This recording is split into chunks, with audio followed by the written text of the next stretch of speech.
जिल्हा रुग्णालयासाठी माझं लातूर परिवाराचं भीक मागो आंदोलन, मंत्र्यांचे मुखोटे घालून अनोखे आंदोलन। लातूर जिल्हा रुग्णालयाचा प्रश्न मार्गी लावण्यासाठी आज दिनांक 28 सप्टेंबर शनिवारी माझं लातूर परिवारानं आक्रमक पवित्रा घेत शहरात भीक मागो आंदोलन सुरू केलंय। या माध्यमातून माझं लातूर परिवार जिल्हा रुग्णालयासाठी निधी उभा करणार आहे। तर 1 ऑक्टोबर 2024 पासून परिवारातील अनेक सदस्य आमरण उपोषणाला बसणार आहेत। याबाबत जिल्हाधिकारी, पोलीस अधीक्षक आणि मनपा आयुक्तांना निवेदन देण्यात आलंय व लातूरकरी आंदोलनाला सढळ हाताने आर्थिक मदत करत आहेत। लातूरला जिल्हा रुग्णालय झालं पाहिजे यासाठी माझा लातूर परिवार गेल्या अनेक वर्षापासून प्रयत्नशील आहे। मागील वर्षी 2 ऑक्टोबर रोजी साखळी उपोषणाद्वारे शासनाचं लक्ष जिल्हा रुग्णालयाच्या प्रश्नावरती माझं लातूर परिवारानं वेधलं होतं। या आंदोलनानंतर मुख्यमंत्री, उपमुख्यमंत्री, आरोग्यमंत्री, पालकमंत्री आणि सर्व लोकप्रतिनिधींना माझा लातूर परिवाराचं शिष्टमंडळ भेटलं।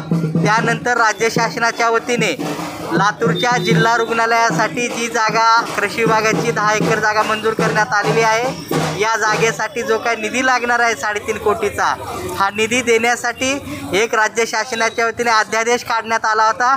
या अध्यादेशामध्ये स्पष्टपणे नमूद केलं होतं की 60 दिवसामध्ये ही प्रक्रिया पूर्ण करण्यात यावी।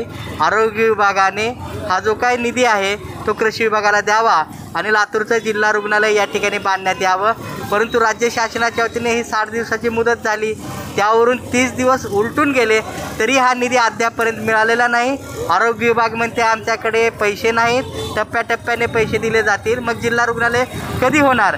त्यासाठी माझं लातूर परिवाराच्या वतीने शासनाने जी काही हा अध्यादेश काढून लातूरकरांची फसवणूक केली, हे फसवं सरकार आहे। या सरकारकडे जर निधी नसेल तर लातूरकर स्वतःच्या जिल्हा रुग्णालयासाठी या ठिकाणी निधी देतील, म्हणून प्रतिकात्मक हे भीक मागो आंदोलन आम्ही हाती घेतलेलं आहे।